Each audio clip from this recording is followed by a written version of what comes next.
Next one, maybe start with you, Sanjay.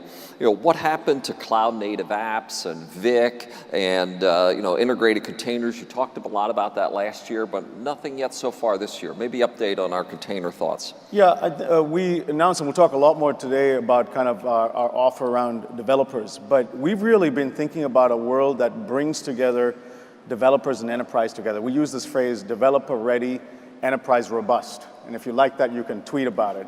But in general, what we're trying to bring together is the world of this developer and operations need to come closer together. And we've evolved some of our thinking on this. If you think about the concept of vSphere integrated containers, that continues, that lives on. So the idea of being able to bring up containers within a vSphere or vCenter interface, we will continue to support that.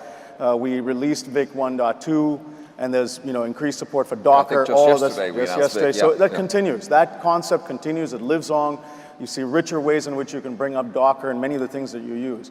But we evolved Photon because we got to watch the world in terms of how much of the orchestration layer of containers is evolving. And we announced 2 weeks ago with Pivotal and with Google a really, really strong container platform called VMware Pivotal Container Service, PKS. And more coming on that, I think, a little later today.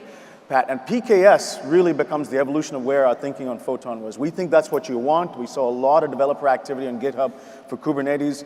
To do this jointly with Pivotal and Google makes a lot of sense. So VIC lives on, continues. The evolution of Photon allows us to now have something which we think has got much more developer support in PKS. Yep, just teeing us up for our very next segment of the keynote time this morning.